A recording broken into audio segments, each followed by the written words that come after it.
Yo, yo, what's up, everybody?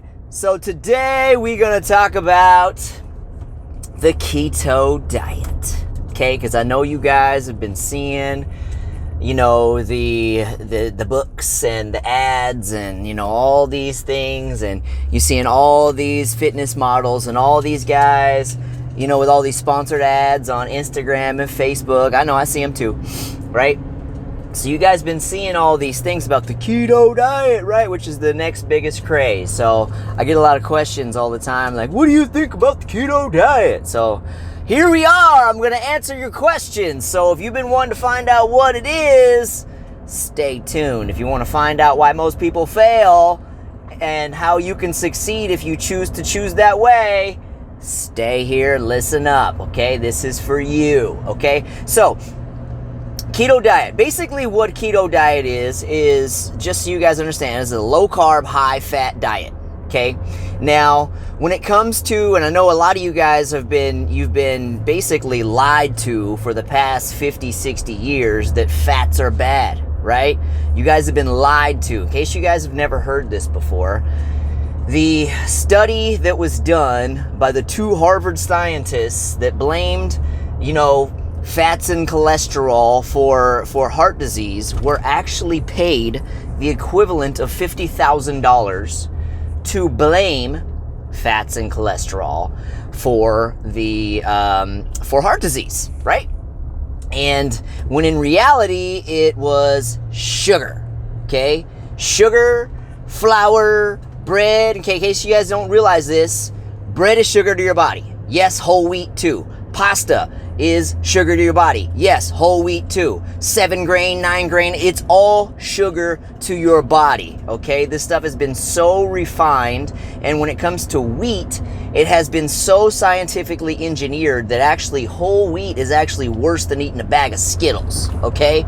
So it's terrible for you, on top of the fact that because of the scientific engineering, it's got like multiple forms of gluten in it that you cannot digest. So everybody has some kind of problem when they eat anything that has flour, right? And you just haven't connected the dots as to why these things have wrecked your health. So if you have acne, psoriasis, eczema, if you have any autoimmune disease, if you have cancer, diabetes, any of these things, these are all tied to, guess what? Sugar and flour, okay? So anyway, what happened is that back, in the late 70s, these guys were paid to say this, and then what happened is that food companies, what they did is they started taking the fats out of food, okay? And fats taste good, okay? So fats give you a little, what's known as like a little dopamine high, right? So when you eat something that's high fat, so think like, a nice fatty steak at a restaurant. Think peanut butter. Think, almond butter. Think avocado, right? All these things that taste good, they have a high level of fat content in them, which your brain loves. So you get a little dopamine reward system. Your body's like basically saying, eat more, eat more, eat more, right? So your brain is wired to pursue very, very high calorie dense kind of things because it is designed to make you survive. Okay, it doesn't realize that we have refrigerators and we have, restaurants on every corner these days. It is designed to make you survive. So when you eat something that is very calorie dense like that, it makes you crave more. So it sends you some dopamine, so that way you chase after it and you go get more, right? So this is also what happens with sugar. Okay, when you eat something that has sugar in it, has flour in it, the reasons why you love these foods isn't because of the taste. It's because these things trigger that dopamine reward system to like an astronomical level, right? You basically get high. You basically get high from the food, and what happens is that you're just like a drug addict and you chase more, chase more, chase more. That's why, like, if you've ever started eating healthy, right? And you were eating clean, and then all of a sudden you go have a piece of birthday cake, or you go eat some pizza, or you have that bite of bread. That's why all of a sudden you end up in a freaking binge for a week or a month and you never turn back, right? It's because that reward system is so strong that you just became an addict all over again. And because you had been eating foods that had a very low dopamine reward system release, because anytime you eat anything, you get a little bit, right? So you eat some protein and vegetables, you get a little bit, right?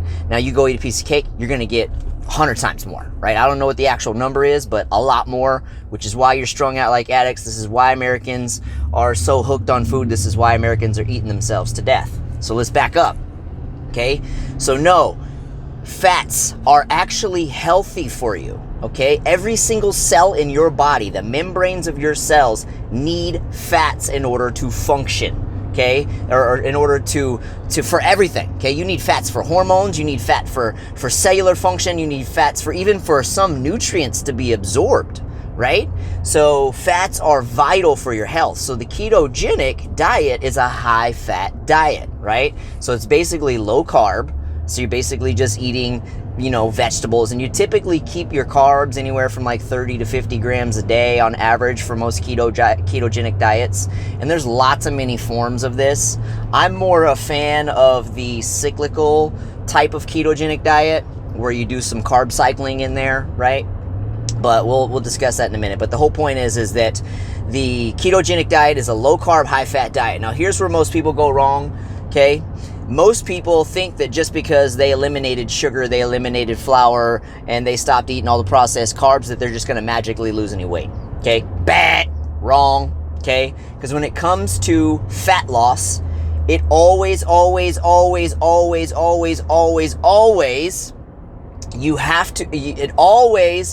relies on a calorie deficit, okay, for your body to dip into its own body fat. If you do not create a calorie deficit, you don't lose any body fat. Now, you can go straight keto and lose like 10 pounds the first week and not lose really any body fat. And all that is you're just losing a bunch of water weight because of all the inflammation that your body had and all the extra water your body was carrying from all the carbs that you've been consuming, because every gram of carbs will also pull in another 3 to 4 grams of water with it. So what happens is, so that's why like when you guys think like, oh, I'm carrying water weight. No, you're carrying sugar weight. Okay. You've been eating some sugar, pulled in a whole bunch of water with it. Now that's why you're 5-10 pounds heavier every weekend. Plus you got body fat on top of that. So, but anyway, so let me back up. So when it comes to the ketogenic diet, okay, most people blow it because they don't create the calorie deficit.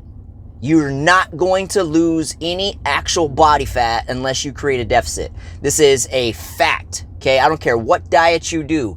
If you don't create a deficit, you ain't losing any body fat. So what happens is that people do these ketogenic diets, and what happens is that they don't keep track of their calories, right? So they go do these high fat, low carb diets, and technically speaking, typically, depending on who you speak to, ketogenic diets, the percentages of your calories coming from a fat source is anywhere from like 60 to 95, okay? 60 to 95%, okay? The average is 70%. 70% is like really like the minimum that a lot of people will say that the amount of your calories that come from fat is 70% of your diet, right? So that means your protein levels have to be lower. Okay, so typically a ketogenic diet is more of like a, low protein, low carb, but it's low moderate, right? Protein source, and then high fat. So what happens is that people do these diets, I'm on keto, right? And they get fatter, okay? How you getting fatter when you're eating no carbs, okay? Here's real simple. You're binging on all kinds of food. So you think that just because you cut out carbs, you cut out sugar and flour, that you're just going to magically be able to eat everything in sight? No. Okay? So what happens is these people, they cut out these things and then they're binging on 3, 4, 5,000 calories worth of food coming from bacon, ground beef, like cheese and things like this. They're just binging on all this stuff, never creating a calorie deficit, and in most cases, having a calorie surplus. So anytime you eat more calories than your body's going to consume, you're going to store all those excess as fat, even if it's healthy, right? So what happens is these people doing keto, they binge on all this other stuff, nut butters, cheeses and butter and all these different things, and boom, fat, right? They get fatter and fatter and fatter, right? I've seen this so many times. I get new clients. I've been keto for 2 months. I haven't lost any weight. I'm like, yeah, because you're stupid and you're doing it the wrong way. It always, at the end of the day, comes down to calories. But with that said, not all calories are created the same, right? Eating 2,000 calories of pasta is going to have a completely different effect than 2,000 calories of protein and vegetables, okay? Completely different effect, right? So the big problem with most people is that, like I said, when they do it, they pay no attention to the actual total calories for the day. And at the end of the day, that is what matters most, right? Because that's going to determine whether your body's going to dip into fat or it's going to store fat, or you're breaking even, okay? So you have to understand that you can do ketogenic diets. I'm actually a fan of keto. If people do it correctly, it's a great diet, right? But like I was saying earlier, I'm more of a fan of like a cyclical style. I'm actually personally, the diet that I actually live off of, like year-round, 24/7, the one that I teach in my books, the one that I teach everybody to do, is a low-carb, high-fat carb cycling, okay? Which is, the fats aren't as high as a keto diet, but I recommend 45 to 50% of your diet coming from fats because they're vital for your health, like I was telling you. And I recommend that people keep their carbs low. For lifestyle purposes, here's why. Lifestyle purposes. What do we like to do on the weekends? We like to go out to eat. We like to go have some drinks. We like to drink some wine. We like to socialize, right? So I found that from my personal lifestyle and the way that we live, and for the majority of Americans, the way that we all live, that the best way to live is low carb all week. And then, so that way you're basically depleting your body of stored carbs in your muscles and your liver and stuff like that throughout the week. And then on the weekend, you make a little bit of room for you to have, some glasses of wine, things like that. Maybe have like a refeed day on like a Saturday. If you're really serious about like really getting shredded, like when I'm getting ready for shows and shoots and things like that, when I'm like really seriously training, like right now I'm just training for like health, right? Just to stay on top of my game, right? But I'm not really training for progress, right now. But when I'm serious about it and I'm trying to get like really ripped, and what I teach in my books too is that you want to have a weekly day where you have a higher carb, higher calorie day. So during the week, you want to keep your calories down in a slight deficit, depending on where you are with your fitness. If you're trying to actually lose fat, you need to have a pretty significant deficit. And then for like 6 of the days, right? Then you have 1 day each week where you do what's known as a refeed day. And that is a day where you have a higher calorie day. That's the day you also consume more carbs, right? So if you're going to do a ketogenic diet, this is the way that I recommend that you do it. You do no carbs 6 of the days, and then you have 1 day where you actually have a higher calorie day and you have more carbs on that day to refuel your body, spike some certain hormones that help you burn fat, and then go right back to your low carb again. And I found that even whenever you hit your goal fitness wise and you're able to actually eat a little bit more calories like throughout the week and stuff like that, I still recommend keeping a little bit of deficit. But let's say that you're actually eating your maintenance level. I still recommend that if you're eating your maintenance level, that you still keep your carbs low during the week, so that way you can make some room for those glasses of wine. If you want to have, some fruit, some sweet potato, things like that on your refeed day. Now, if you're really, really serious about getting shredded, you need to be tracking every single macro, every single gram of protein, every single everything. You need to be tracking everything obsessively. Okay, obsessively. You need to know every single calorie that you consume every single day, and you need to make sure that when you hit your limits, you're done for the day. I don't care if it's 1 p.m., you're done, okay? Now, if you're on the other end and you're already in good shape and you're just maintaining life, you still need to be tracking your stuff, but you have a little more room, okay? You have a little more room, but you always got to be working out, okay? You guys got to remember this too. Anytime that and the reason why I recommend that everybody works out 7 days a week is so they can actually eat more food, right? Because if you don't work out and you eat, like for example, ladies, if you don't work out and you eat, 1,700 calories, you're gonna get fat. Okay, that's not very much food. But if you don't work out, your body's only gonna burn like 1,400 calories for the average chick, right? So if you don't work out, you just got fat eating 1,700, which isn't very much food, right? Work out every day. So, but anyway, the ketogenic diet. So all it is a low-fat, high-carb diet. So if you're going to be successful with this, you have to do it by tracking your food, okay? Do not eyeball your portions.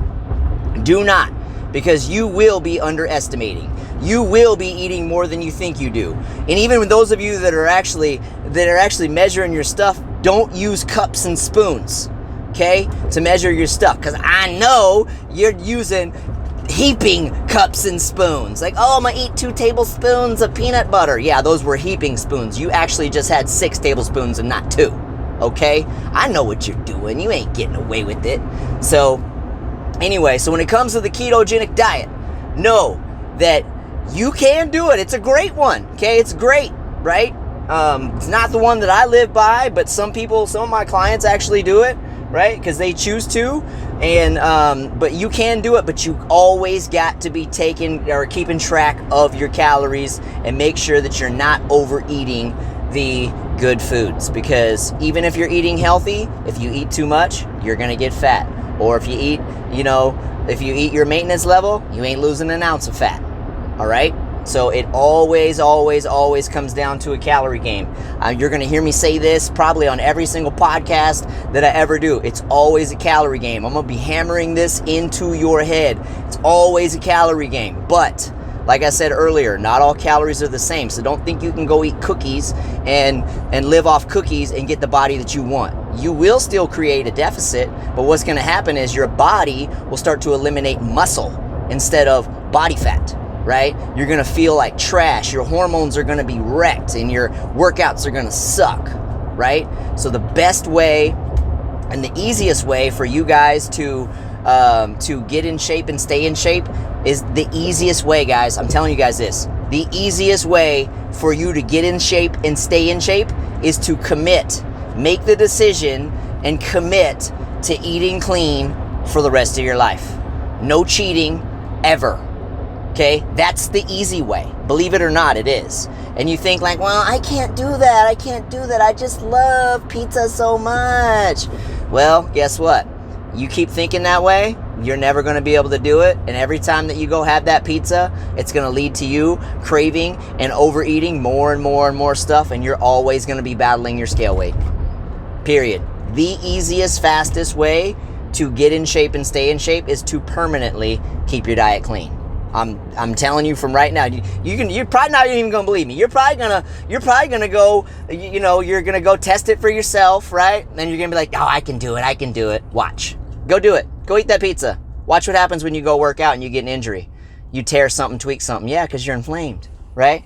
Or you have like crazy cravings the whole next few days. And I'm like, I told you, I try to tell you this. I've been doing this for like almost half my life. I've got this stuff down to a system, man. I've already got tens of thousands of hours invested into this industry. I'm telling you the quickest, fastest ways to get there and the healthiest ways to get there. Because with that said, even if you are disciplined enough to be able to stop eating after that one slice of pizza, okay, you're still wrecking yourself internally. You will still have a heart attack. You will still develop cancer because those things are so inflammatory and so damaging to your system. You still will get diseases. So even though you may look ripped in the mirror, right, you're wrecked inside. Okay, and I have seen this, and I'll tell you guys a quick little story, man. This happened about a year ago, a little over a year ago. I'm sure you guys have seen, and this is kind of digging into a whole nother podcast right now, but there's this guy I know from the gym, and and he's works out every day, great shape, really lean, tall, jacked, good looking dude, and but he's a flexible dieter, right? And flexible dieters, what these guys are, these guys basically what they do is, instead of, let's say you're going to be eating, you have allotted 200 grams of carbs in your diet that day, which is the complete opposite of ketogenic, right? So let's say that you're going to be eating 200 grams of carbs. Well, instead of him maybe eating sweet potato and, maybe some vegetables and some fruit, he would actually trade it out with, say, Pop-Tarts, right? Or some bread or something like that, right? They basically trade calorie for calorie, carb for carb for a processed food, right? This is known as flexible dieting. And what happens is you can get in shape. You can get ripped doing it. It's really, really, really, really, really, really, really rare, because it requires an extreme amount of discipline to be able to stop at that 153 grams of ice cream, or because you have to weigh out everything. You got to be super, super, super accurate. But what happens is, like I was telling you guys, it's wrecking you internally, right? So anyways, this guy from the gym that I know, and he's about 43. And this was right before Christmas, man, about a little over a year ago. And I'm talking to him one day, and he's talking about all these like aches and stuff that he's got all over his body. And I'm like, bro, it's because you're a flexible dieter, man. I mean, you're living in a constant state of inflammation. I'm like, like what you're feeling in your arms is happening to your heart, your brain, everything. Like everything's getting trashed. So he's like, man, I don't know how you do it, man. And I'm like, because I don't want to feel like you, and because my health is a priority, right? I kid you not, 10 days later, he died in his sleep. Heart attack. Okay? Telling you guys, I see this stuff all the time, okay? I see it all the time. So I'm trying to tell you guys and educate you guys, because yeah, I want to make America sexy again, but I also want to make America healthy again. Right? Because we are a sick, fat, nasty nation. And I'm making this podcast to change that, because, it's something I've been working on for my entire career, is trying to make Americans sexy again. Because when I was younger, I was noticing, man, and this was actually one of the reasons why I never, ever wanted to get married, man, was because I noticed that every time that I met a wife, every single time they were obese. They were obese. And I'm like, why am I going to get married so she can get fat?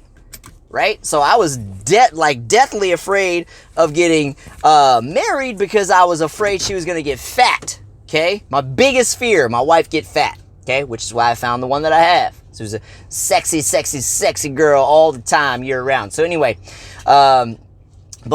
but this is one of the big missions of why I do what I do. So yeah, we talked about the ketogenic diet, but remember, it's all about calories. But on top of that, above all else, I want you guys healthy, right? I want you sexy as hell, but I want you healthy too, because you can be sexy and be unhealthy, right? Just like this guy I'm talking about. You can look great and still have a heart attack in your sleep, okay? Because working out will not save you.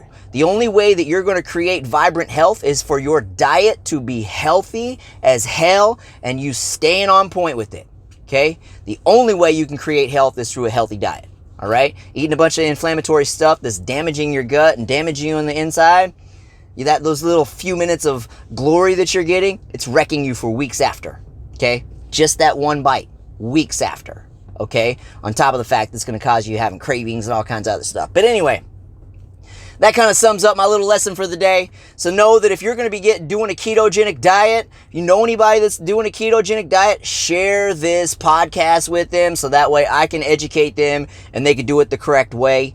On top of that, when you do a ketogenic diet and a low carb diet, your water intake and your salt intake has to increase. If you don't do that, you're going to feel like you're going to die. Okay, so make sure that you're taking a lot of salt, drinking a lot of water, because you're going to be losing electrolytes like crazy. And if you want to feel good when you do it and want to have a lot of energy, you got to make sure your water is up and your salt is up. Okay, don't fear salt. Okay, when I say salt, I'm talking about pink salt. It's the only kind that I use and the only kind I take. So pink Himalayan salt is the best stuff that you can take. You need it. It's electrolytes. It's got tons of minerals and stuff in there too. So use that. So if you're going to do a low carb diet, you're going to do a ketogenic diet, make sure that water's up and the salt is up, and you'll feel awesome after your body switches over its energy systems, because when you've been a sugar burner your whole life, it's going to take some time for your body to switch over, right, and becoming a more efficient and more fat adapted, right? So you're going to feel probably like crap for the first, or a little lower on energy for the first week or two, until your body becomes more efficient at becoming more fat adapted state. So know that, expect it, suck it up, okay? But everything you want is found by the quality of foods that you put on the end of your fork. So anyway, that's all I had for today. So make sure that you subscribe to this. Make sure that you like this. Share this with your friends. Copy these links. Save it in your notes. Whatever. Just make sure that you get this word out so I can educate these people, because there's so many people doing this stuff wrong. I want to help everybody do it right. So I'm here. I got your back. Thank you guys for listening. I appreciate you. I love you. And we will see you next time. Let's make America sexy again.